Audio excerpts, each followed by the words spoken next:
Autism Unveiled, it is said that there are about 69% of deaf children who live in homes that do not use ASL. And what it means for the deaf child is that they feel left out and isolated. It is their first contact with a community, their families. What this does is it impacts future communities, like if they go to work or school or even church, say. The deaf child often grows up not knowing how to socialize. Good morning, Dr. Council and fellow students. My name is Jenny Manzella, and it is my honor to inform you about ASL and the deaf world. There are about 4 minority languages in the U.S., and where does ASL rank? ASL is the leading minority language in the U.S. after the big 4, Spanish, Italian, German, and French. ASL is not a universal language because deaf communities in other countries evolve independently and they develop their own sign language. With that being said, you will learn about the struggle that the deaf world have in the hearing world. In a study by Janet Praise, she stated that deafness is often thought of as a medical problem or a disability.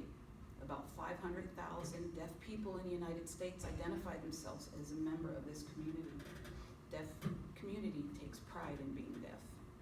In this study, we examined 416 internet blog posts posted by 9 deaf bloggers to describe aspects of deaf culture. What these blogs showed is that there is value placed on ASL, and including the equal treatment of deaf and hearing people. There is a desire to have strategies put into place for involving deaf people in advocacy and social injustice. According to the book entitled A Journey into the Deaf World, it says that deaf children are born into the hearing family often not knowing where to turn for help. So they turn to the hearing doctors and the therapists, and it's not known to them to reach out to the deaf community. At times, these parents, they get the wrong type of advice or help. Deaf parents are influenced by hearing professionals, and the hearing professionals see the arrival of a deaf child as an unfortunate event that will require professional intervention.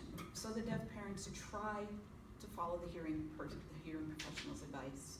And it may be so that their own experiences may have been so negative at times that they do not wish the same for their children. After hearing family learns that they have a deaf child, they can receive unbiased advice if they were only aware that they could go to the deaf community for help. This is judging by the test, also by the test results of psychological, academical, and testimony of deaf parents. That many of the deaf families do raise their children successfully without intervention. The 2 pieces of strategic advice that professionals give when encouraging the deaf parents is they do not believe in using ASL for the children because they believe it will delay acquisition of English language. And all professionals also encourage hearing aids and cochlear implants. They also this is so that they are exposed to sound and spoken language. Even if there is a minimal residual hearing in the deaf child, the professionals feel that encouraging spoken language is better than none at all. And for those who do use these devices, they are not very successful. Moreover, hearing aids are expensive, and they must be used to enforce. Many deaf children fear no better with them than without them. And it shows how far society is willing to make the deaf into being a hearing person. To force speech into the human body that's not a part of them is not a good substitute for true hearing. The deaf children of deaf parents develop a sense of identity that is strong and self-governed.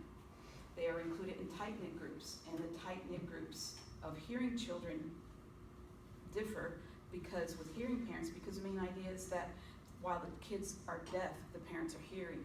And there is not a very little social interaction between the deaf child and its family members.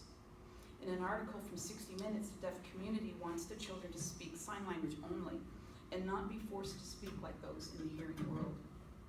The Clark School for the Hearing and Speech was established in 1867 and is just one school that the deaf children have been sent to learn how to speak. The Clark School's mission was to provide for children who are deaf and hard of hearing the learning, listening, and skills, learning to need to speak in the hearing world. And that is also where ASL is forbidden to be used.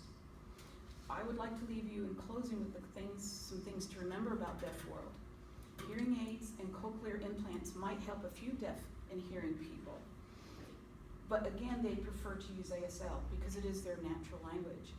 There are parents who prefer to send their children to deaf schools, like the Clark School for Hearing Impaired, feeling that this will help their child acclimate into the hearing world. Many deaf do go to these schools and form lasting relationships.